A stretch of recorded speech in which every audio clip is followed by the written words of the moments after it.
لو أنزلنا هذا القرآن على جبل لرأيته خاشعا متصدعا من خشية الله.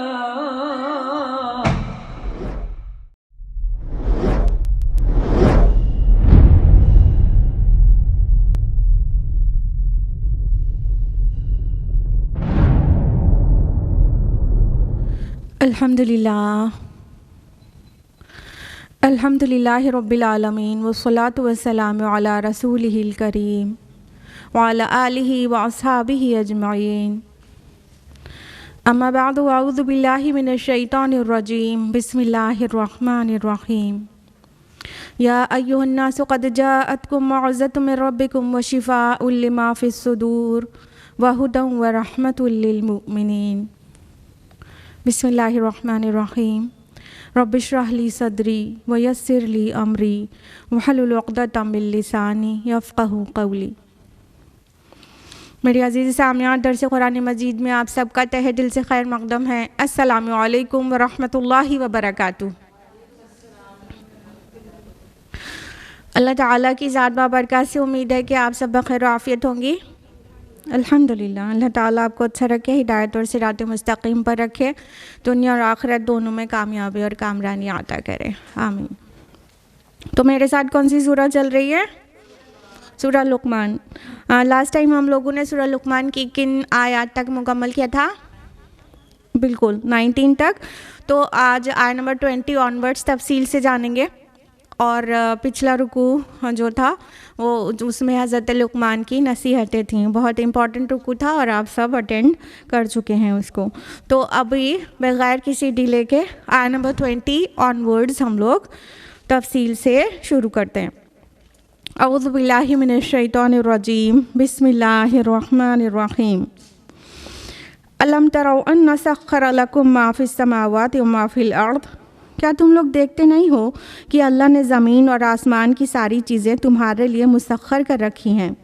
وَأَسْبَغَ عَلَيْكُمْ نِعْمَهُ ظَاهِرًا وَبَاطِنًا. اور اپنی کھلی اور چھپی نعمتیں تم پر تمام کر دی ہیں. وَمِنَ النَّاسِ مَن يُجَادِلُ فِي اللَّهِ بِغَيْرِ عِلْمٍ وَلَا هُدًى وَلَا كِتَابٍ مُنِيرٍ. اور لوگوں میں سے کچھ ایسے ہیں جو اللہ کے بارے میں جھگڑتے ہیں بغیر اس کے کہ ان کے پاس کوئی علم ہو، ہدایت ہو یا کوئی روشنی دکھانے والی کتاب. اب اللہ سبحانہ تعالیٰ اپنی کچھ نشانیوں کا ذکر کر رہے ہیں اور ظاہر بات ہے یہ نشانیاں توحید کی دلالت کرتی ہیں. کیا فرمایا اللہ تعالیٰ نے کہ کیا تم دیکھتے نہیں ہو، تمہارے مشاہدے میں آتا نہیں ہے کہ زمین اور آسمان کی ہر چیزیں اللہ نے تمہارے لیے مسخر کر دی ہیں. دیکھیں، مسخر کرنا قرآن حکیم میں 2 معنی میں آتا ہے. سخرا یسخر، مسخر کرنے کا معنی ایک تو ہوتا ہے کسی کی قبضے میں دے دینا، کسی کی قدرت میں دے دینا اور کسی کے کنٹرول میں دے دینا بیسیکلی. اور دوسرا معنی یہ بھی ہوتا ہے کہ کسی کی خدمت میں لگا دینا. تو یہاں دوسرے معنی میں آیا ہے کہ آسمان اور زمین کی ہر چیز ہمارے کنٹرول میں تو ایسا سچ نہیں ہے، لیکن ہمارے خدمت میں ضرور لگی ہوئی ہے. تو یہ مسخر کرنا ایسی خدمت میں لگانے کو کہتے ہیں جو مرضی کے بغیر کر دیا گیا ہو، خدمت میں لگا دیا گیا ہو، مرضی کے بغیر مصروف کر دیا گیا ہو. تو اللہ تعالیٰ نے یہ کیا ہے کہ جو بھی زمین اور آسمان کی چیزیں ہیں وہ ہماری خدمت کر رہی ہیں. آپ دیکھیے نا، غور کریے، جیسے سورج ہے، چاند ہے، یہ سب کیا ہماری خدمت میں ہی تو ہے نا. سورج کی حرارت نہیں ملے تو لائف کا سروائیول پاسبل ہی نہیں ہے نا. چاند ہمارے لیے کیلنڈر کا کام کرتا ہے اور اسٹارز ہیں اور بہت ساری چیزیں. ایون زمین اور آسمان کی ہر چیز اللہ تعالیٰ نے فرمایا کہ تمہارے لیے مسخر کی ہے. اور فرمایا کہ اور تم پر اپنی ظاہر اور باطن نعمت تم پر تمام کر دی ہے. وَأَسْبَغَ لفظ ہے نا، سبغ کا معنی ہوتا ہے ایکچولی وسیع کرنا، اور اسی سے میننگ بنتی ہے مکمل کرنے، تکمیل کرنے اور تمام کرنے کی. تو اللہ تعالیٰ فرما رہے ہیں کہ ہم نے تم پر ظاہر اور باطن نعمتیں تمام کر دیں. ظاہر اور باطن نعمتوں سے کیا مراد ہے؟ مطلب کئی نعمتیں ایسی ہوتی ہیں جو ہمارے علم میں آ جاتی ہیں، ہمارے مشاہدے میں آ جاتی ہیں اور ہم انہیں جانتے ہیں. جیسے کہ آج ہم جانتے ہیں کہ ہم آکسیجن ایئر میں اگر نہیں لیں تو ہم سروائیو نہیں کر سکتے. تو کھانا پینا، گھر، مکان، زمین، والدین، بھائی بہن، اپنے سب، یہ سب ایسی نعمتیں ہیں جو ہم جانتے ہیں، ٹھیک. اور ان گنت لا تعداد نعمتیں اللہ سبحانہ تعالیٰ کی ایسی ہیں جس کو ہم جانتے تک نہیں ہیں. اور ان دونوں کے بیچ میں یہ ہے کہ کچھ چیزیں پہلے نہیں جانتے تھے اور سائنس ٹیکنالوجی ایڈوانس ہونے کے بعد آج ہم جانتے ہیں نا. جیسے کہ بہت پہلے تو کسی کو بھی نہیں پتا تھا کہ ارتھ کے باہر ایک ایٹماسفیئر ہے اور ایٹماسفیئر میں ڈفرینٹ لیئرز ہیں اور وہ ہمارے پروٹیکشن کا کام کرتے ہیں نا. جیسے اوزون لیئر ہے، تو اب ہم کو پتہ چلا ہے نا کہ یہ جو اوزون لیئر ہے یہ نہ ہو تو کتنی ساری ریز ہم تک پہنچ جائیں گی ہارمفل. ایک چھوٹا سا ہول، ایک معمولی سا سوراخ اوزون لیئر میں اتنا مطلب ٹینشن کاز کرتا ہے نا سائنٹسٹ کو. تو یہ وہ نعمتیں ہیں جو پہلے نہیں پتہ تھی، اب پتہ چل رہی ہیں. تو وہ پہلے کے لیے تو بات ہی تھی، اب کے لیے ظاہر ہو گئی. تو اس طرح سائنس ایڈوانس ہونے کے ساتھ ساتھ بہت ساری چھپی نعمتیں ہم پر کھلتی جا رہی ہیں، اور لیکن قیامت تک ان گنت لا تعداد نعمتیں ایسی رہیں گی جو ہمارے مشاہدے میں نہیں آ پائیں گی. ہمیں کیا پتہ کہ کس وے میں اللہ تعالیٰ نے ہمارے حفاظت کا انتظام کیا ہے، کس طرح سے ہم کو شیطان سے بچاتے ہیں اللہ تعالیٰ، اور کس طرح سے اور کئی چیزوں نقصان سے بچاتے ہیں، اور کئی نعمتیں ہم پر کس طرح نازل ہوتی ہیں قیامت تک مشاہدے میں نہیں بھی آ پائے گی. لہٰذا اللہ تعالیٰ ان دونوں نعمتوں کو ذکر کر کے کہہ رہے ہیں کہ ہم نے تم پر وہ نعمتیں تمام کر دی ہیں.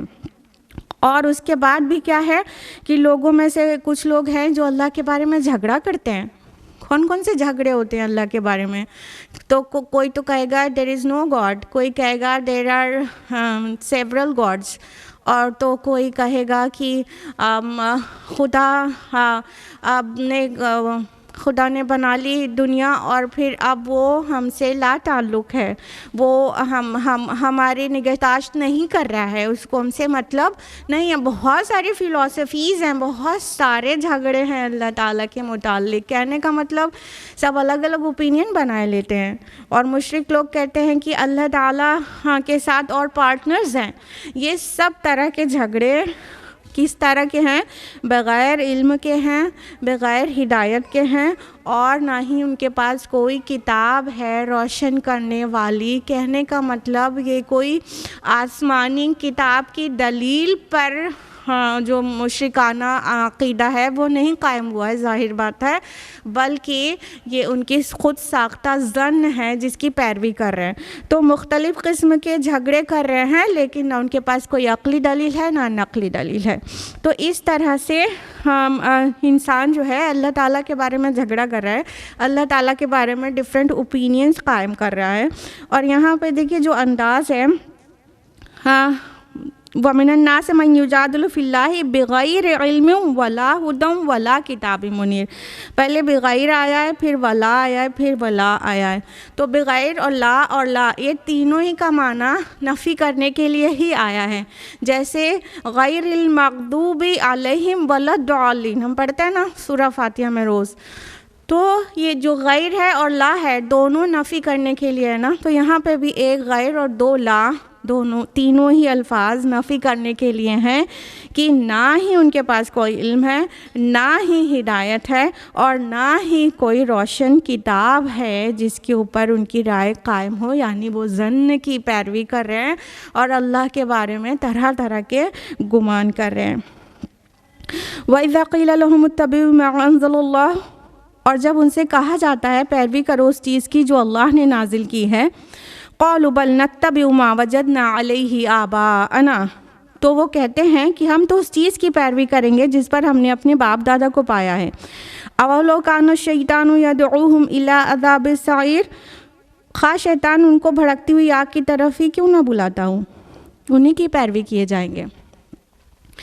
دیکھیے اس کو یہ مشرکین عرب کے لیے مت ہی سنیے گا صرف، ظاہر بات ہے کہ ان سے بھی کہا، مخاطب اول وہی تھے، مکی سورہ ہے، مخاطب اول وہی اہل مکہ ہے، لیکن یہ ہم سب کے لیے قیامت تک کے لیے قرآن کا پیغام ہے۔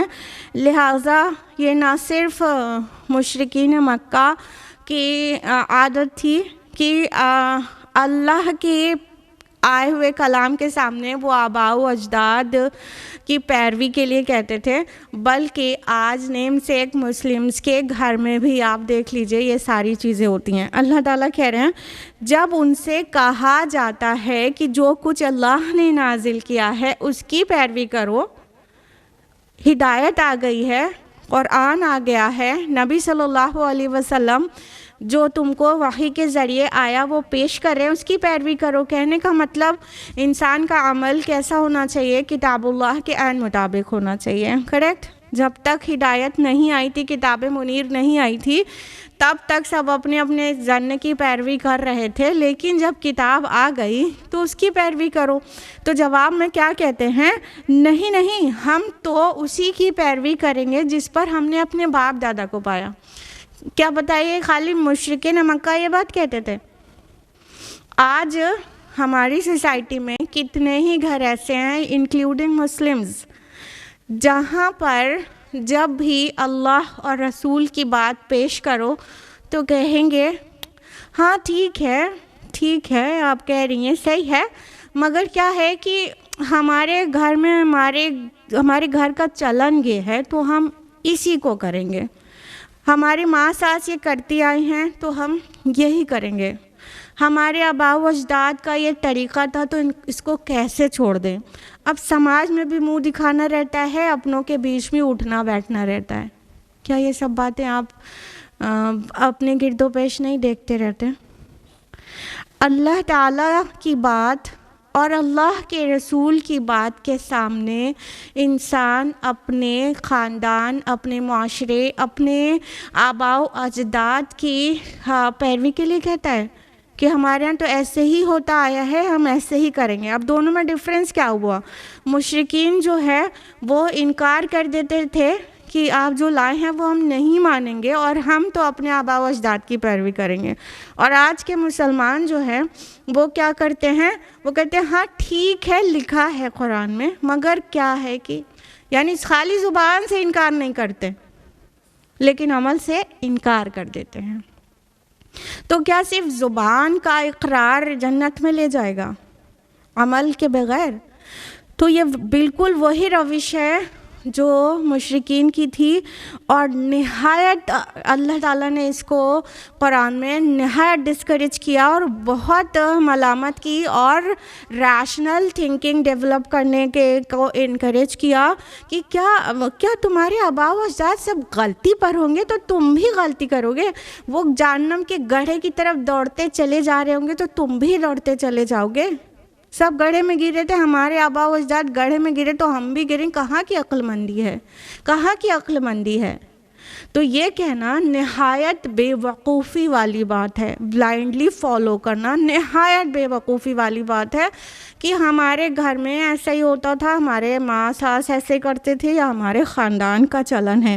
اللہ تعالیٰ ایک ریشنل تھاٹ دے رہے ہیں، سوچنے کے لیے فکر دے رہے ہیں کہ کیا شیطان ان کو جہنم کی آگ کی طرف بلاتا ہو تو بھی وہ غلط ہیں، تو بھی انہیں کی پیروی کرو گے؟ اگر انسان ذرا بھی رک کر یہاں پر سوچے تو کبھی وہ غلطی نہ دہرائے کہ ہمارے گھر میں ایسا ہی ہوتا آیا ہے تو ہم ایسے ہی کریں گے۔ ٹھیک ہے ان کے تک ہدایت نہیں پہنچی تھی، وہ غلطی پر تھے، ہاں ان کے لیے دعائیں مغفرت کرنا ہے تو آپ کریں، لیکن آپ تو وہ نہیں کریں نا۔ تو اپنی زبان کھولیں، آباء و اجداد میں جو لوگ بھی زندہ ہیں ان کو بھی روکیں اور ہرگز ان کی پیروی نہیں کریں اگر قرآن و سنت سے ٹکرا رہی ہے۔ ہاں کرائٹیریا ٹو جج قرآن اینڈ سنت ہے، ٹھیک ہے؟ تو اگر جو بھی آباء و اجداد جو بھی کرتے آئے وہ قرآن اور سنت سے کنفرم ہوتا ہے، کوئی بات نہیں، آپ پیروی کر لیں، لیکن اگر اس سے کنفرم نہیں ہوتا ہے، اس سے بالکل کانٹراڈکٹ کرتا ہے تو ان کی پیروی نہیں کرنی ہے۔ آیت نمبر 22 وَمَن يُسْلِمْ وَجْهَهُ لِلَّهِ وَهُوَ مُحْسِنٌ فَقَدِ اسْتَمْسَكَ بِالْعُرْوَةِ الْوُثْقَىٰ، اور جو شخص اپنے آپ کو اللہ کے حوالے کر دے اور عملاً بھی وہ نیک ہو، اس نے فی الواقع ایک بھروسے کے قابل سہارا تھام لیا۔ وَإِلَى اللَّهِ عَاقِبَةُ الْأُمُورِ، اور سارے معاملات کا آخری فیصلہ اللہ ہی کے ہاتھ میں ہے۔ اب اللہ تعالیٰ اپنے طرف آنے والے کا فائدہ بیان کرتے ہیں کہ وَمَن يُسْلِمْ وَجْهَهُ، جس نے اپنے آپ کو سپرد کر دیا اِلَى اللَّهِ، اللہ کی طرف، جو اللہ کے آگے سرنڈر ہو گیا، جس نے اپنے آپ کو اللہ کے حوالے کر دیا کہ مطلب میری زندگی میں میرا حکم میرے باپ دادا کا حکم نہیں لگے گا، میری زندگی میں اللہ کا حکم لگے گا، میرے پورے شب و روز میں ہر چیز میں اللہ کا حکم لگے گا، اور یعنی یہ وہ مان لے کہ اللہ کا جو حکم ہے وہ میرے لیے مفید ہے اور وہ کسی طرح بھی مضر نہیں ہے، دنیاوی اور اخروی دونوں اعتبار سے۔ وَهُوَ مُحْسِنٌ، اور وہ ہو بھی محسن۔ یہاں پہ جو محسن لفظ ہے یہ بھلائی کرنے کے لیے ہے، بھلائی کرنے والا بھی، اور احسان جو ہے وہ اسلام سے ایمان سے بھی اوپر کا درجہ ہوتا ہے۔ وہ والی حدیث جبریل آپ لوگوں کو پتہ ہوگی، پہلے اسلام پھر ایمان پھر احسان ہے، اور احسان کے لیے اللہ کے رسول صلی اللہ علیہ وسلم کی طرف سے جو جبریل علیہ السلام نے جو فرمایا وہ کیا، کأنک تراہ، جیسے تم اسے دیکھ رہے ہو۔ تو محسن کیا کرتا ہے، حق سے زیادہ دیتا ہے، فرض سے زیادہ کی ادائیگی کرتا ہے، جو کچھ کرتا ہے بہت بیوٹیفلی کرتا ہے۔ تو بات یہ ہے کہ انسان جو ہے صرف اللہ کے آگے سرنڈر نہ ہو جائے، بلکہ بیوٹیفلی عمل بھی کرے، ہو بھی نیک عمل کرنے والا، ٹھیک ہے، یعنی کہ خالی زبانی اقرار کافی نہیں ہے۔ دیکھیں اسلام جو ہے کیا ہے، ایک قانونی اسپیکٹ ہے، کبھی دھیان دیا کریے اس کے اوپر۔ اسلام کیا ہے، ایک قانونی اسپیکٹ ہے۔ جب کوئی اسلام لاتا ہے، زبان سے کلمہ شہادہ کہتا ہے، تو گویا وہ ایسا ہے کہ جیسے اب وہ نافرمانی کی روش چھوڑ کر سرنڈر ہو گیا ہے اور اب وہ قانوناً مسلمان ہو گیا ہے، ٹھیک ہے۔ لیکن ایمان اس کے اوپر کا درجہ ہے کہ وہ اپنے دل میں اس بات کا یقین کرے، اور احسان اس کے بھی اوپر کا درجہ ہے کہ جتنے چیز کا مطالبہ ہے اس سے بڑھا کر کرے، فرائض سے اوپر اٹھ کر کرے۔ تو فرمایا اللہ تعالیٰ نے کہ نہ صرف زبانی اقرار کی ضرورت ہے، نہ صرف مسلمان ہونے کی، سرنڈر ہونے کی ضرورت ہے، بلکہ جو احسان کی روش بھی اختیار کرے گا تو وہ کیسا ہے، فقد استمسک بالعروۃ الوثقیٰ، تو وہ ایسا ہے جیسے اس نے ایک مضبوط کڑے کو تھام لیا ہے۔ دیکھیے یہی الفاظ آئے نا سورہ بقرہ سورہ نمبر 2 آیت نمبر 256 میں کہ فمن یکفر بالطاغوت ویؤمن باللہ فقد استمسک بالعروۃ الوثقیٰ لا انفصام لها، نا، کہ جس نے طاغوت کا انکار کیا اور اللہ پر ایمان لایا، وہ ایسا ہے جیسے اس نے ایک مضبوط کڑے کو تھام لیا جو کبھی ٹوٹنے والا نہیں۔ جو توحید پر ہوگا اس نے کیا کیا ہے، ایک مضبوط کنڈے کو پکڑ لیا ہے۔ امیجن کیجئے جیسے آپ کسی بس میں ہیں یا ممبئی کے لوکل ٹرین میں ہیں، ٹھیک ہے، تو ایک ہینڈل لگا ہوتا ہے، ایک کڑا، ایک کنڈا لگا ہوتا ہے، اور بہت بھیڑ ہوتی ہے، اور اس میں بہت ہچکولے کھانا پڑ رہا ہے، اور بہت اور لیڈیز آپ کے آس پاس ہیں، اور بہت تیز ترار خواتین بھی ہیں جو دھکے بھی دیں گی اور طرح طرح کی، ٹھیک، لیکن آپ نے کیا کیا ہے، اس کڑے کو مضبوطی سے پکڑا ہوا ہے۔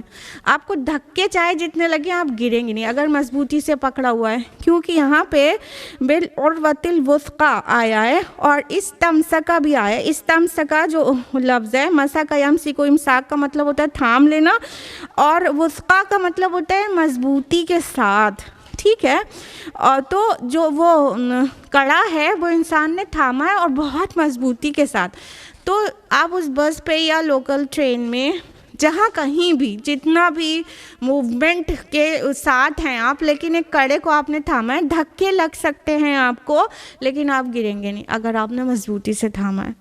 تو یہ ایک فکر دی جا رہی ہے جس نے اللہ کا دامن تھام لیا، جو توحید پر پختگی سے جم گیا، اللہ کو مضبوطی سے پکڑ لیا، تو اس نے ایسا ہے اب اللہ تعالیٰ اسے گرنے نہیں دے گا۔ اب نہ وہ گمراہی نہ جہالت کے اندھیرے میں گرے گا اور نہ ہی بے راہ روی میں مبتلا ہوگا، وہ ناکام نہیں ہوگا اور آخرت میں نامراد نہیں ہوگا۔ اس نے ایسے مضبوط کڑے کو تھاما ہے کہ اب کوئی بھی اس کا کچھ نہیں بگاڑ سکتا، شیطان اور سوسائٹی سب مل کے۔ تو توحید اپنی بنیادیں بنائیں، توحید کو، اللہ کو تھامیں۔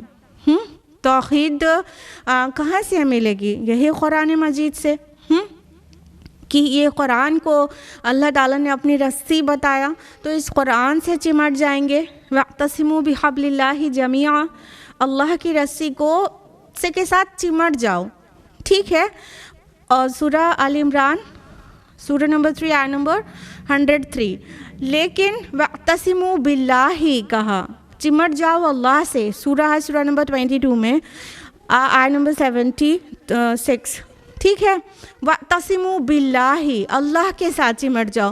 تو کس طرح انسان اللہ کے ساتھ چمٹے گا؟ اسی کتاب اللہ کے ذریعے اللہ کے ساتھ چمٹ سکتا ہے نا۔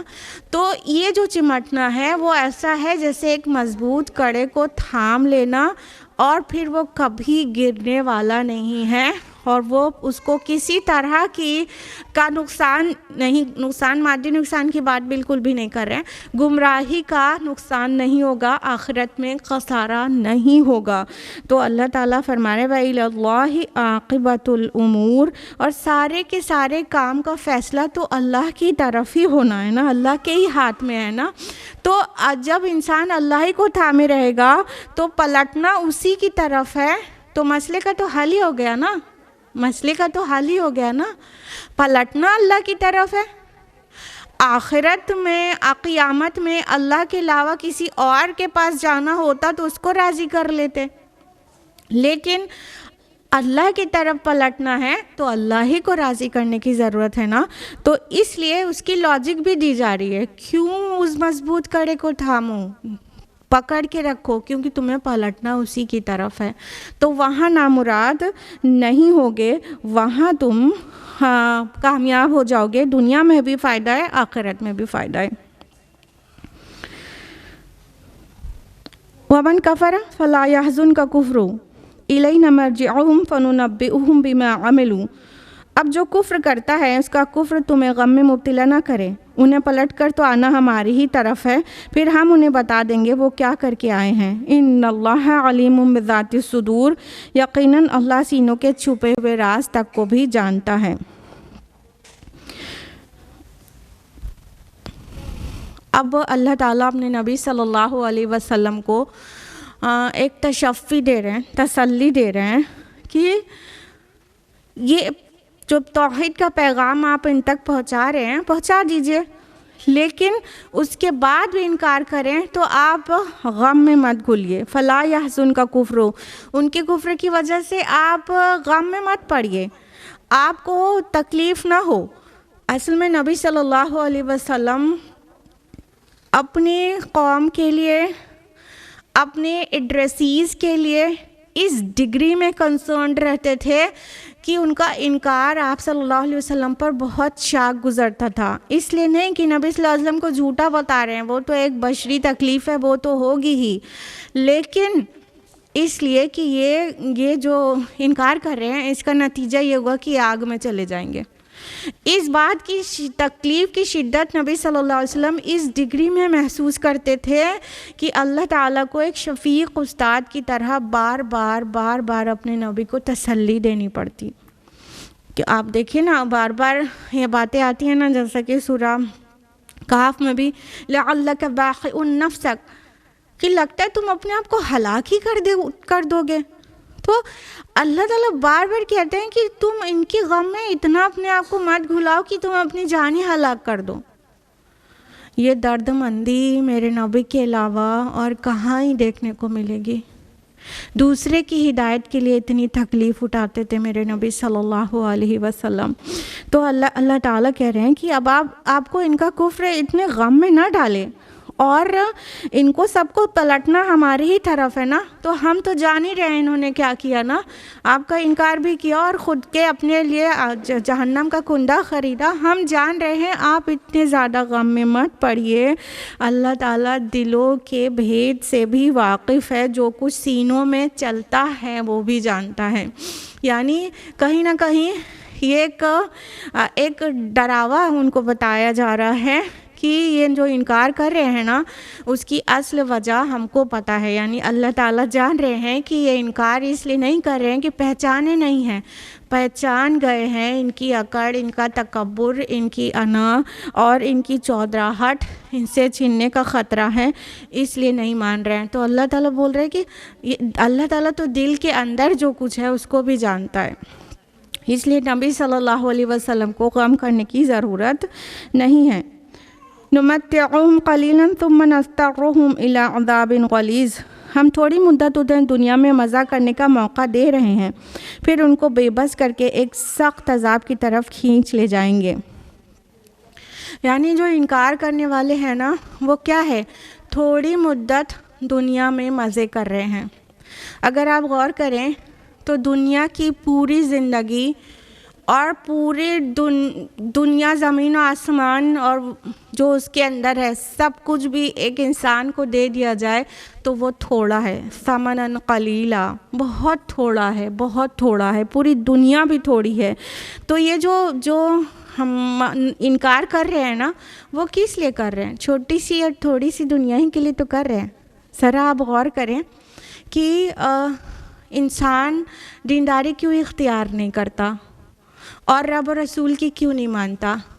آپ کو ابھی واضح ہو جائے گا کہ یہ دنیا کا جو اٹریکشن ہے نا، تھوڑا سا دنیا برت لینے اور شوق اور مزے کر لینے، بس وہی تھوڑی سی دنیا کے لیے دین کو بیچ ڈالتے ہیں، دھوکے دیتے ہیں، چوری کرتے ہیں.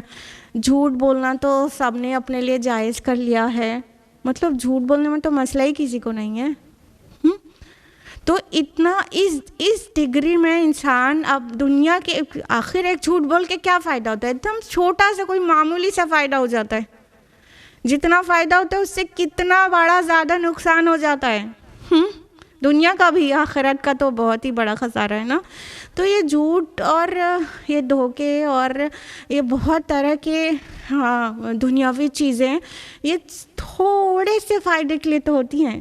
ہم اپنے دین کو بیچ ڈالتے ہیں دنیا کے تھوڑے سے فائدے کے لیے. اللہ تعالیٰ بہت بڑی وارننگ دے رہا ہے کہ ان کو ہم دنیا میں تھوڑا سا فائدہ تو اٹھا لینے دیں گے، پھر یہ کیا کریں گے، ان کو ایک جبر کے ساتھ، ان کی مرضی کے بغیر ایک سخت عذاب کی طرف کھینچ لائیں گے. عذاب غلیظ لفظ آیا ہے. غلیظ کا مطلب ہوتا ہے سخت بھی ہوتا ہے، گاڑھا بھی ہوتا ہے، بہت زیادہ گاڑھا، موٹا. تو آپ دیکھیں جہنم کا عذاب اتنا سخت ہے، اور جب اسکن برن ہوتی ہے، تھوڑی سی اسکن برن ہوتی ہے، اتنی سی، تو اس کے اوپر کتنا بڑا وہ چھالا پڑتا ہے، کتنا اونچا ہوتا ہے. تھوڑے سے برن پہ اتنا موٹا چھالا پڑتا ہے. کوئی برن پورا ہو جاتا ہے تو بہت پھول جاتا ہے. آپ کو پتہ ہے جہنم میں ڈالنے کے بعد لوگوں کا کیا حال ہوگا؟ وہ اتنا پھول جائیں گے، ان کی اسکن اتنی ایکسپینڈ ہو جائے گی، ان پوری باڈی اتنی ان کی جسامت بڑھ جائے گی کہ اللہ کے رسول نے فرمایا کہ ایک ایک داڑھ ان کی احد پہاڑ کے برابر ہو جائے گی. تو اب سوچئے ذرا کہ اسکن کا اتنا ایکسپینشن کے بعد کتنی جلن محسوس ہوگی.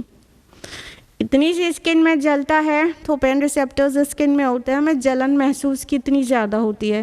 جب اسکن ہی ایکسپینڈ ہو جائے گی تو کتنی زیادہ جلن ہوگی.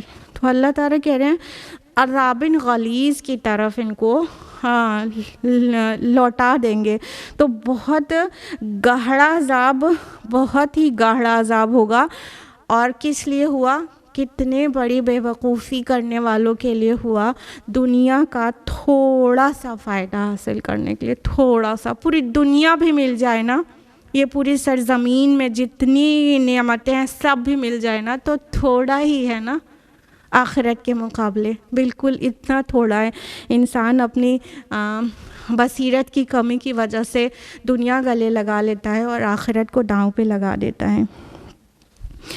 آگے فرمایا وَلَئِن سَأَلْتَهُم مَّنْ خَلَقَ السَّمَاوَاتِ وَالْأَرْضَ لَيَقُولُنَّ اللَّهُ قُلِ الْحَمْدُ لِلَّهِ، اگر تم ان سے پوچھو کہ زمین اور آسمان کو کس نے پیدا کیا ہے تو یہ ضرور کہیں گے اللہ نے، کہو الحمدللہ، بل اکثرهم لا يعلمون، مگر ان میں سے اکثر لوگ جانتے نہیں ہیں۔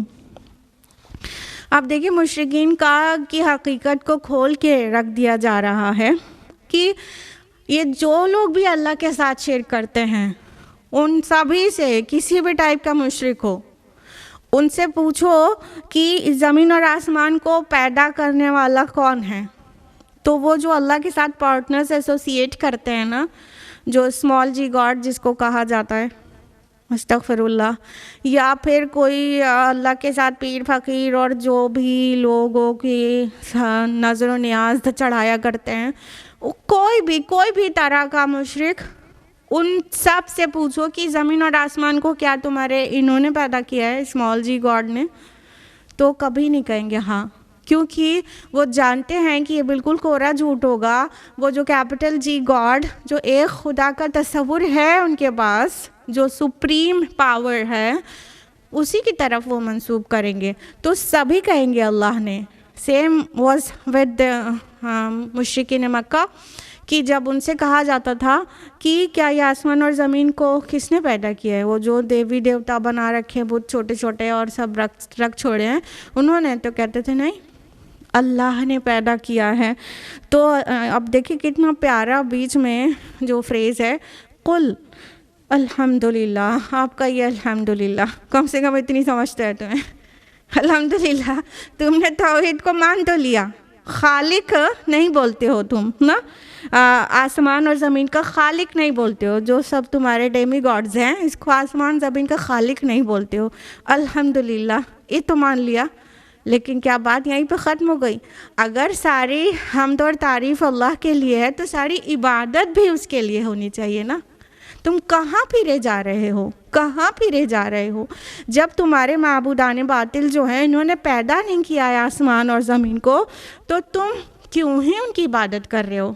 شکر بھی اللہ ہی کا بجا لاؤ، عبادت بھی اللہ ہی کی کرو، لیکن کیا ہے بل اکثرهم لا يعلمون، لیکن اکثر لوگ جانتے نہیں ہیں، مطلب وہ جاننا ہی نہیں چاہتے، وہ سمجھنا ہی نہیں چاہتے، اور اس ریالٹی کو وہ جو ان کی زبانیں بیان کرتی ہیں اس کو پونڈر نہیں کرتے ہیں، غور و فکر کی کمی کی وجہ سے وہ حقیقت پہ نہیں آ رہے ہوتے ہیں اور آباء و اجداد کی اندھی پیروی کرتے چلے جاتے ہیں۔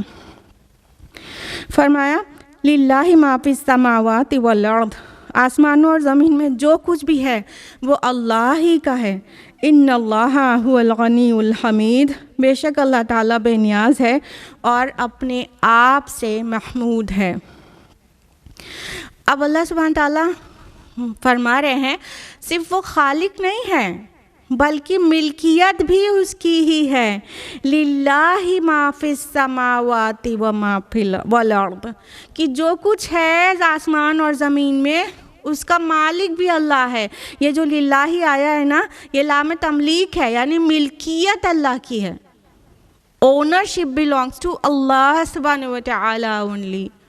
تو اللہ تعالیٰ فرما رہے صرف خالق نہیں ہے اللہ، مالک بھی وہی ہے، ملکیت اسی کی ہے، اسی کی اونرشپ ہے، اور لیکن تم عبادت کرو یا نہ کرو، تم شکر بجا لاؤ یا نہ بجا لاؤ، ان اللہ هو الغنی الحمید، وہ غنی ہے، وہ غنی ہے، اسے تمہاری ضرورت نہیں ہو، نہ ہی تمہاری عبادتوں کی ضرورت ہے، اور حمید ہے، وہ اپنے آپ سے محمود ہے، اس کی تمہارے حمد کرنے سے اس کی تعریف نہیں بیان ہوگی، بلکہ وہ اپنی ذات میں محمود ہے، وہ خود بخود تعریف کیا ہوا ہے، تمہارے کرنے سے اس کی تعریف نہیں ہوگی، بلکہ وہ خود تعریف کیا ہوا ہے۔ آسمان اور زمین میں ہر چیز اپنی زبان حال سے اس کی تسبیح اور تحمید کر رہے ہیں، اس لیے وہ تمہارے حمد نہ کرنے سے اس کا کچھ بگڑ نہیں رہا ہے اور اسے تمہاری اکثر ضرورت نہیں ہے، وہ غنی ہے۔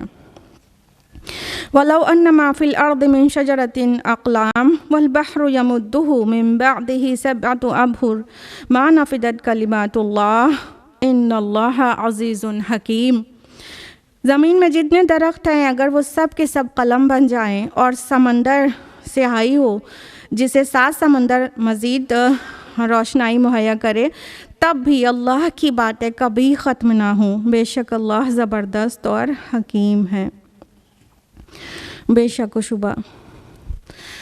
اب اللہ سبحانہ و تعالیٰ کی جو قدرت ہے اور اللہ سبحانہ و تعالیٰ کی جو عظمت ہے اس کا بیان ہے اس آیت میں۔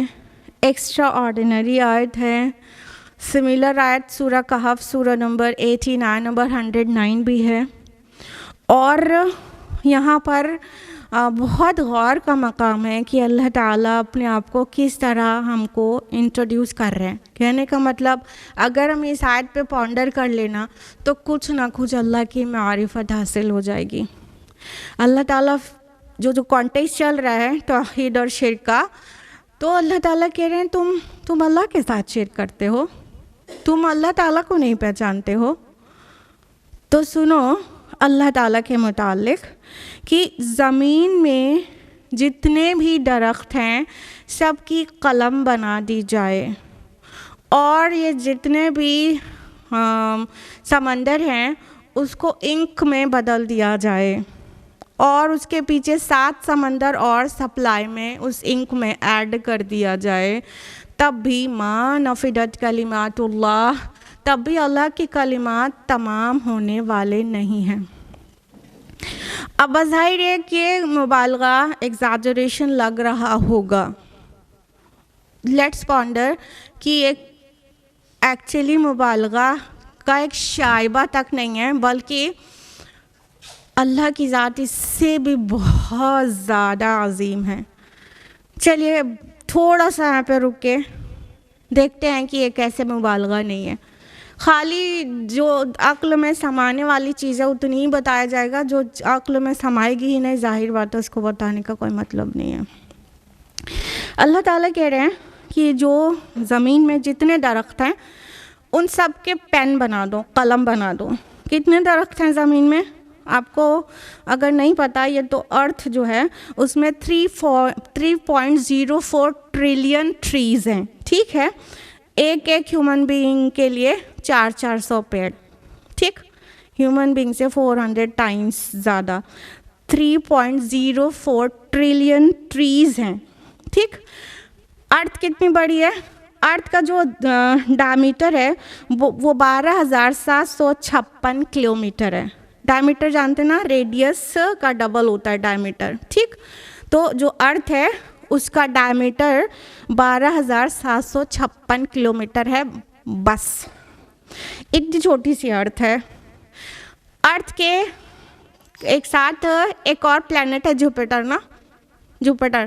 آپ کو پتہ ہے جوپیٹر کا سائز، ابھی سن تک پہنچے نہیں ہیں، جوپیٹر کا سائز کیا ہے؟ جوپیٹر کا سائز ڈائمیٹر میں 11 گنا بڑا ہے ارتھ سے۔ اتنی سی ارتھ ہے اور اتنا بڑا جوپیٹر ہے، ٹھیک ہے؟ اور والیوم میں جوپیٹر کا سائز 1300 ٹائمز بڑا ہے۔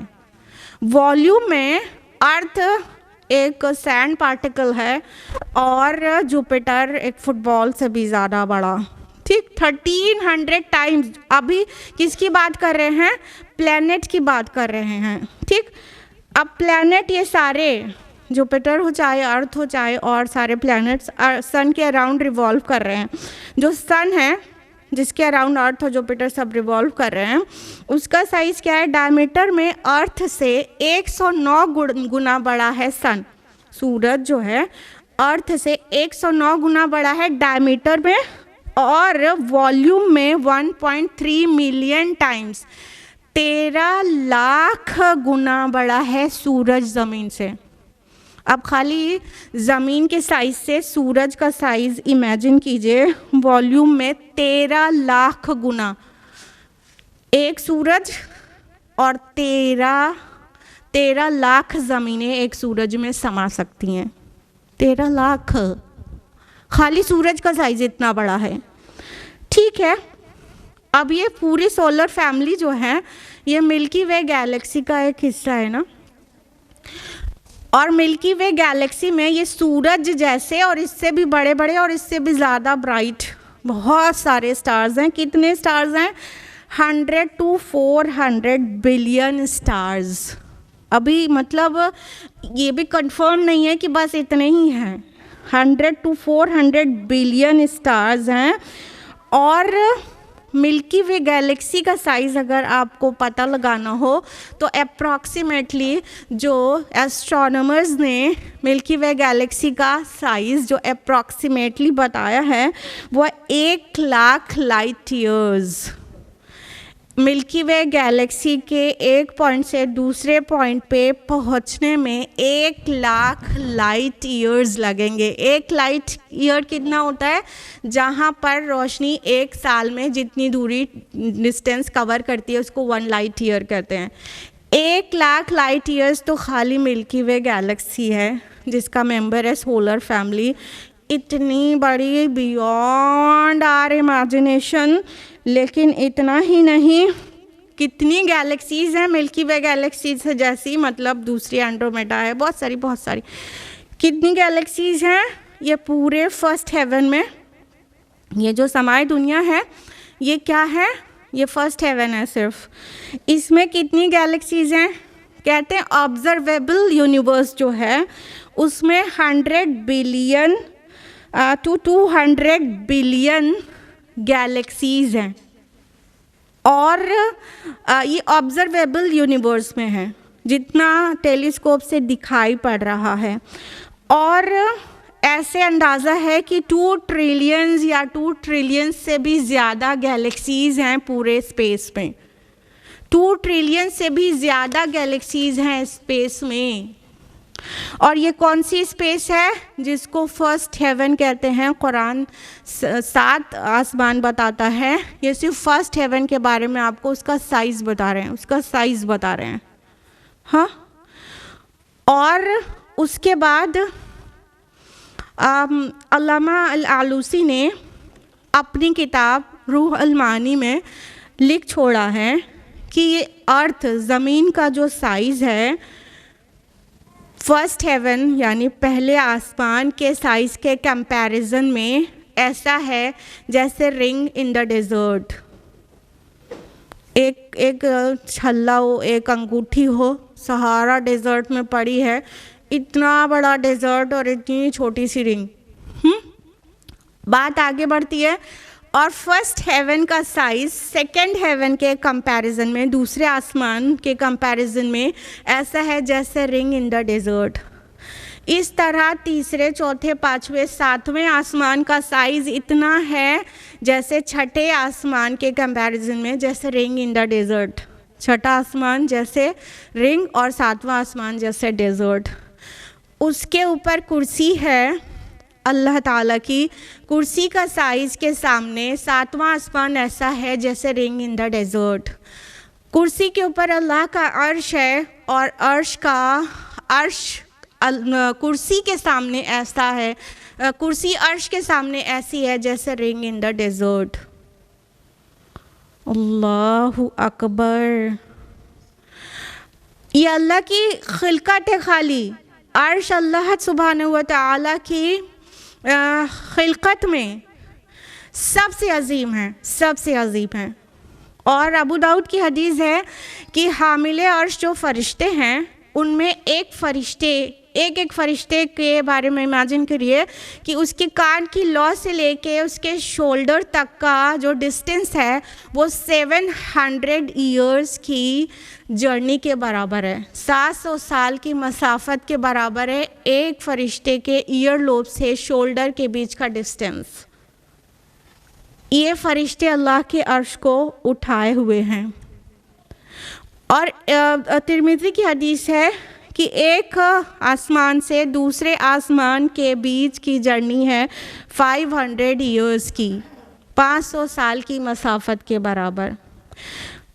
اب واپس آ جائیے اس آیت پر کہ آپ کو کیا لگتا ہے کہ یہ مبالغہ ہے کہ بہت ہی معمولی سی بات ہے کہ شاید ہے کہ کلمات اللہ میں خالی اللہ کی کریشن کی لسٹ بنانے کے لیے ایک ایک بار نام لکھنا ہو ہر چیز کا، جتنی چیز اللہ نے بنا چھوڑی ہے خالی نام لکھنا ہو تو یہ پورے درخت کی قلم بن کے ختم ہو جائے، ایگزاسٹ ہو جائے، اور یہ سمندروں کی سیاہی ختم ہو جائے اور خالی نیم لسٹ بھی نہیں تیار ہو پائے۔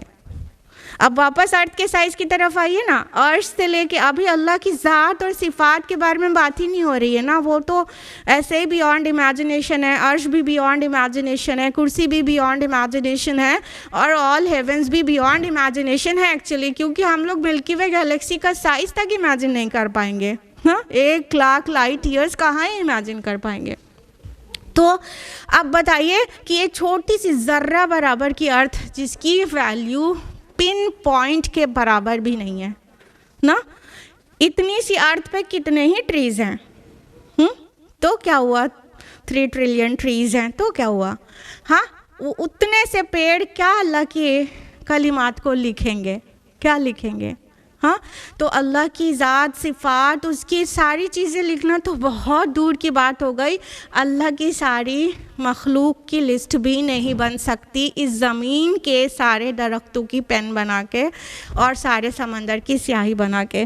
تو ابھی کچھ سمجھ میں آ رہا ہے کہ مبالغہ تو بہت ہی دور کی بات ہے، یہ تو بہت چھوٹی بات کہی گئی ہے جو کسی طرح ہم لوگوں کو سمجھنے کی کوشش کرنی ہے، ورنہ اللہ سبحانہ و تعالیٰ کی جو ذات بابرکات کی معرفت ہمارے اور آپ کے بس میں ہی نہیں ہے۔ تو اللہ تعالیٰ فرماتے ہیں ان اللہ عزیز حکیم، بے شک اللہ زبردست ہے اور حکمت والا۔ تو یہ شان ہے میرے رب کی، اور وہ العزیز دا ایبسلیوٹ اتھارٹی ہونے کے بعد بھی وہ الحکیم بھی ہے، اور وہ بہت حکمت والا ہے، اور وہ الرحیم بھی ہے، الغفور بھی ہے۔ اسی کی وجہ سے ہم دنیا میں ٹھہرے ہوئے ہیں۔ اگر اللہ کی رحمت ہم پر سایہ نہ کرے تو ہم زمین میں چل پھر نہیں سکتے، ہم اتنے گناہ گار ہیں، اتنی خطائیں کرتے ہیں۔ سبحان اللہ و بحمدہ سبحان اللہ العظیم۔ نمبر 28 ما خلقکم وما بعثکم الا کنفس واحدہ ان اللہ سمیع بصیر۔ تم سارے انسانوں کو پیدا کرنا اور دوبارہ جلا اٹھانا کہ اللہ کے لیے ایسا ہے جیسے صرف ایک متنفس کو پیدا کرنا۔ حقیقت یہ ہے کہ اللہ سب کچھ سننے والا اور دیکھنے والا ہے۔ ابھی اللہ تعالیٰ کی قدرت کے بارے میں ایک ہلکی سی گلمپس آپ نے جھلک دیکھی نا، تو اللہ سبحانہ تعالیٰ فرما رہے ہیں کہ تم نے اللہ تعالیٰ کو کیا ہی سمجھ لیا، تمہارے سب کی ضروریات پورے کرنے میں اللہ تعالیٰ ایسا نہیں ہے کہ تمہاری سن رہا ہے تو ان کی نہیں سن سکتا، تمہیں پال رہا ہے تو سائملٹینیسلی انہیں نہیں پال سکتا۔ ارے تم سب کے سب کو پیدا کرنا اور تم سب کو مٹا دینا اور دوبارہ کھڑا کر دینا اللہ کے لیے صرف اتنا سا ہے جیسے کہ کسی ایک کو پیدا کرنا اور ایک کو دوبارہ جلا اٹھانا۔ کہنے کا مطلب اللہ تعالیٰ کو مصروف نہیں کرتی کوئی چیز ایک کام میں کہ وہ دوسرا سائملٹینیسلی نہیں کر سکے۔ تم نے اللہ کی قدرت کا بڑا ہی غلط اندازہ کیا ہے۔ ما قدر اللہ حق قدری، تم نے اللہ کا بہت ہی غلط اندازہ کیا ہے، تم نے اس کی قدرت کو نہیں پہچانا ہے۔ تو اللہ تعالیٰ کے لیے بہت آسان ہے تم سب کو آنے واحد میں مار دینا پھر دوبارہ جلا دینا، اتنا آسان کہ جیسے ایک کو مار دینا اور ایک کو جلا دینا، کیونکہ اللہ تعالیٰ کے کام تو کلمہ کن سے ہوتا ہے۔ تو اللہ تعالیٰ کن کہیں گے کام ہو جائے گا۔ تو کن فیکون جس کی شان ہو تو اس کو کتنا ہی کیوں ہی ٹائم لگے گا، بلکہ اللہ تعالیٰ کے لیے بہت آسان ہے. وہ سمیع ہے اور بصیر ہے, وہ سن رہا ہے اور دیکھ رہا ہے. تمہاری بھی سن رہا ہے, اسی وقت انگلینڈ میں کوئی اسے پکار رہا ہے اس کی بھی سن رہا ہے, اسی وقت افریقہ میں کوئی پکار رہا ہے اس کی بھی سن رہا ہے, پوری دنیا کائنات میں اور دوسری گیلیکسیز میں اور دوسرے پلینٹس پہ اور اس کی دوسری مخلوق ہے ان کی بھی سن رہا ہے, اور تمہیں بھی دیکھ رہا ہے, اور پوری کائنات میں اور بھی اس کی مخلوق ہے انہیں بھی سائملٹینیسلی دیکھ رہا ہے. اور ایک کا دیکھنا اور ایک کا سننا اسے ہرگز بزی نہیں کر رہا ہے کہ دوسرے کو نہیں دیکھ اور سن پائے. اب تم بتاؤ اس اللہ کو چھوڑ کر دوسروں کے پاس جاتے ہو. الم تر ان اللہ یولج اللیل فی النہار ویولج النہار فی اللیل, کیا تم دیکھتے نہیں ہو اللہ رات کو دن پر پروتا ہوا لے آتا ہے اور دن کو رات پر. وسخر الشمس والقمر, اور سورج اور چاند کو مسخر کر رکھا ہے. کل یجری الی اجل مسمى, سب ایک وقت مقرر تک چلے جا رہے ہیں. وان اللہ بما تعملون خبیر, اور جو کچھ بھی تم کرتے ہو اللہ تعالیٰ اس سے باخبر ہے. اب اللہ سبحانہ تعالیٰ اپنی کچھ اور نعمتوں کے بارے میں بیان کر رہے ہیں کہ ہمیں اپنے آپ غور و فکر کی توفیق نہیں ہوتی تو کم از کم ان آیات کو پڑھ کے توفیق ہو جائے. اللہ تعالیٰ کہتے ہیں کیا تم دیکھتے نہیں ہو کہ اللہ تعالیٰ دن کو رات میں اور رات کو دن میں پیروتا ہوا لے آتا ہے. یہاں پہ یولج جو یہ لفظ استعمال ہوا ہے, ولجہ کا مطلب ہوتا ہے کوئی چیز کو کوائل کرنا, دھیرے دھیرے ایک سے دوسرے میں داخل ہونا. ٹھیک ہے, دیکھیے رات اور دن کا آنا جانا ایسے نہیں ہوتا نا, سڈنلی رات سے دن ہو گیا, سڈنلی دن سے رات ہو گیا, ایسے نہیں ہوتا نا.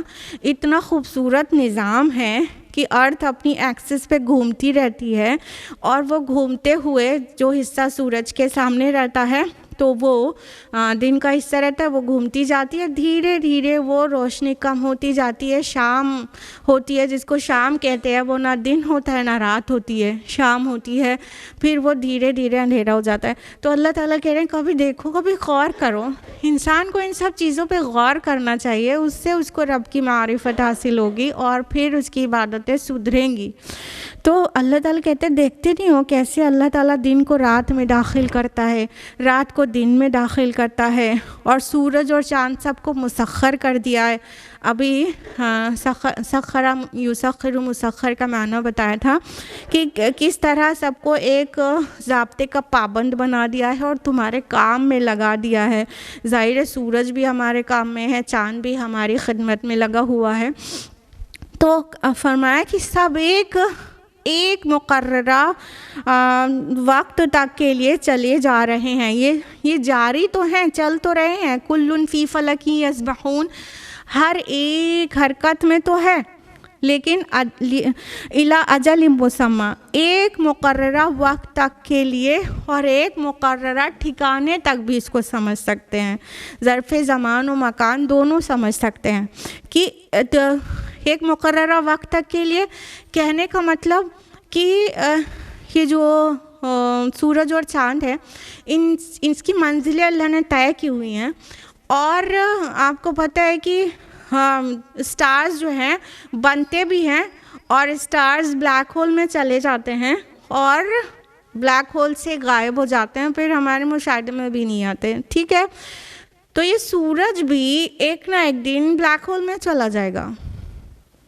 وہ اس کی کب تک کہ اس کو چلنا ہے وہ اللہ کی مرضی سے چل رہا ہے, اور ایک دن وہ بجھ جائے گا, قیامت آ جائے گی.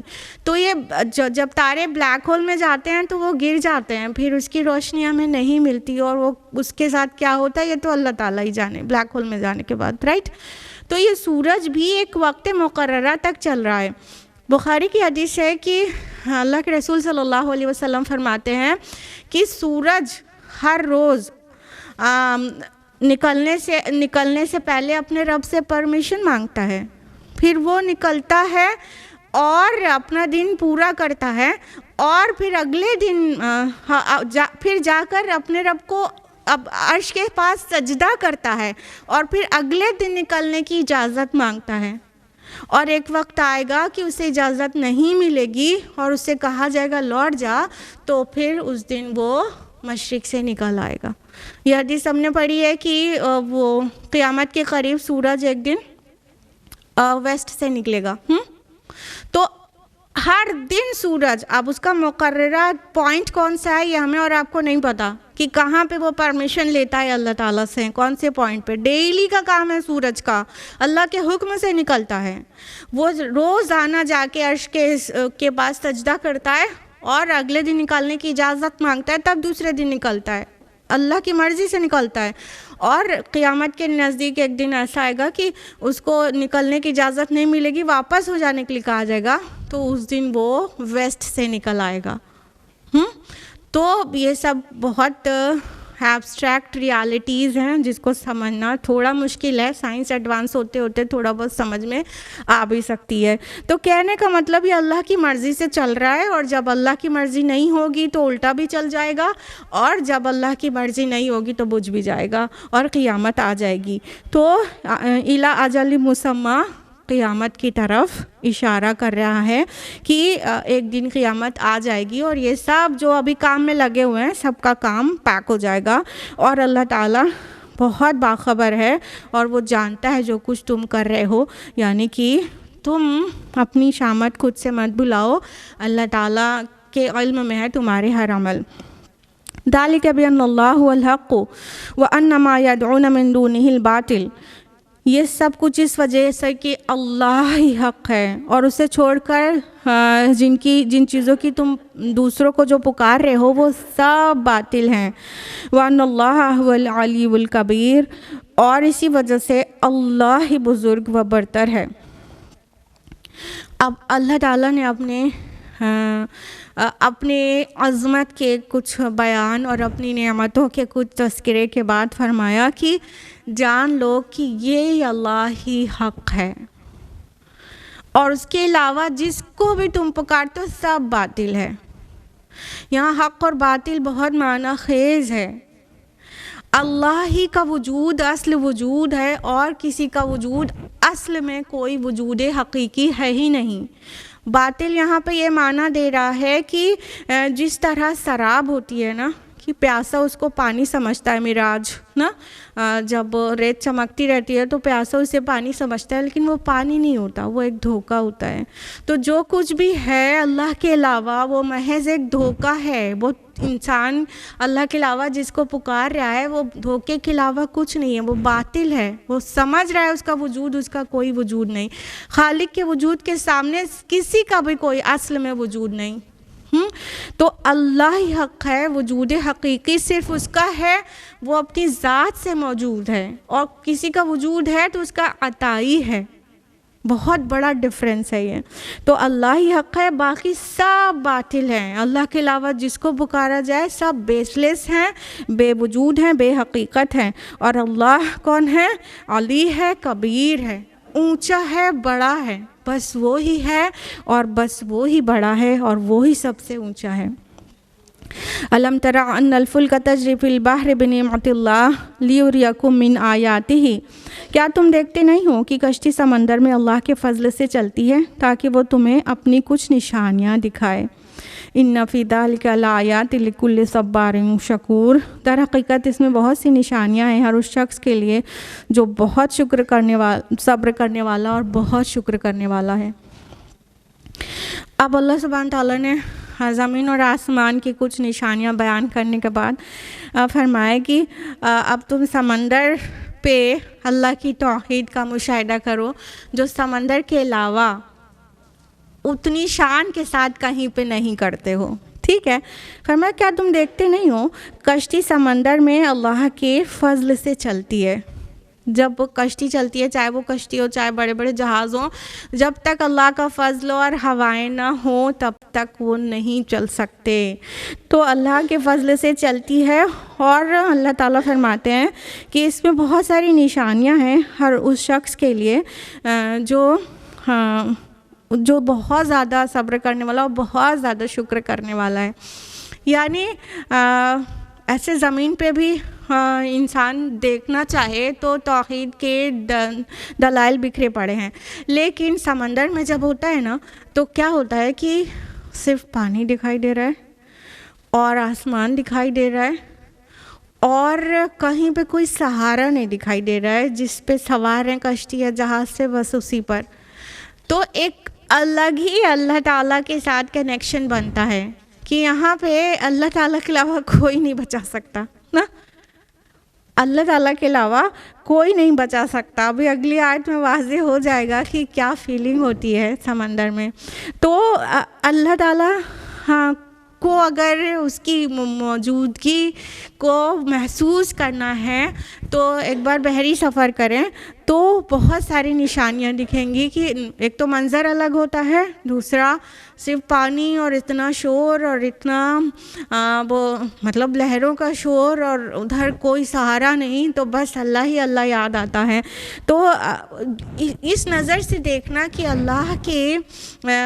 اللہ تعالیٰ کی نشانیاں ہیں، یہ اللہ کو پہچانے، اس نظر سے دیکھنے سے بہت ساری نشانیاں مل جاتی ہیں اور انسان اللہ کو پہچانتا ہے. لیکن نشانیاں ان کے لیے جو بہت صبر کرنے والا، شکر کرنے والا. کہنے کا مطلب جس انسان کے اندر استقامت نہیں ہے کہ ذرا سی خوشی میں پھول جاتا ہے، ذرا سی غم میں مرجھا جاتا ہے، ذرا سی میں ڈول جاتا ہے، جو ایسے ڈولنے والا انسان ہو اور چاہے جتنی نعمتوں کا انبار اس کو اللہ تعالیٰ لگا دے وہ اس کا شکر نہیں کرتا، تو ایسے کو کہیں نشانیاں نہیں نظر آتی.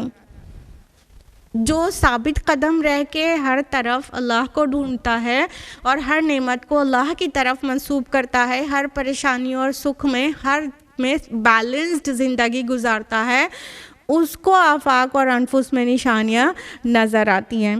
اب دیکھیے یہ اگلی آیت جو ہے واضح کر دے گی کہ کس طرح اللہ کو بہت بہتر انسان پہچان جاتا ہے سمندر میں. وَإِذَا غَشِيَهُم مَّوْجٌ كَالظُّلَلِ دَعَوُا اللَّهَ مُخْلِصِينَ لَهُ الدِّينَ، اور جب ان لوگوں پر ایک موج سائبان کی طرح چھا جاتی ہے تو یہ اللہ کو پکارتے ہیں اپنے دین کو بالکل اسی کے لیے خالص کر کے. فَلَمَّا نَجَّاهُمْ إِلَى الْبَرِّ فَمِنْهُم مُّقْتَصِدٌ، پھر جب وہ اسے بچا کر خشکی کی طرف پہنچا دیتا ہے تو ان میں سے کوئی ہی اقتصاد برتتا ہے. وَمَا يَجْحَدُ بِآيَاتِنَا إِلَّا كُلُّ خَتَّارٍ كَفُورٍ، اور ہماری نشانیوں کا انکار نہیں کرتا مگر ہر وہ شخص جو غدار اور ناشکرا ہے.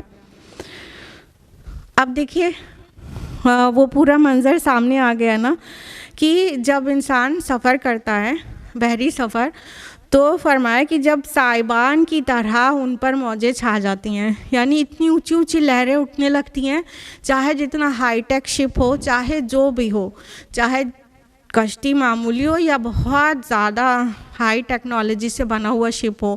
جب سمندر میں طوفان آتا ہے نا، ہیریکین آتا ہے، سائیکلون آتا ہے، تو اچھوں کو اللہ یاد آ جاتا ہے. ٹھیک ہے، اللہ تعالیٰ کے جب سائبان کی طرح ان پر موجیں چھا جاتی ہیں تو پھر یہ خالص اللہ کو پکارتے ہیں. پھر جو ایتھیسٹ ہوتا ہے وہ بھول جاتا ہے کہ کوئی گاڈ نہیں ہے، وہ اللہ کو پکارنے لگتا ہے. جو مشرک ہوتا ہے وہ بھول جاتا ہے کہ اسمال جی گاڈز بھی ہیں بہت سارے، وہ صرف اللہ کو پکارنے لگتا ہے. اور جو نیم سیک مسلم ہوتا ہے وہ جو غفلت میں زندگی گزار رہا تھا، ساری غفلت چھٹ جاتی ہے اور دل کی گہرائی سے اللہ تعالیٰ کو پکارنے لگتا ہے. سب طرح کے لوگ. پھر کیا ہوتا ہے، اللہ تعالیٰ جب اس طوفان سے، چاہے وہ سائیکلون ہو چاہے کوئی اور سا طوفان، جب انہیں بچا دیتے ہیں تو اللہ تعالیٰ کہتے ہیں جب خشکی کی طرف لا دیتے ہیں انہیں تو ان میں سے کوئی ہی ہوتا ہے مقتصد.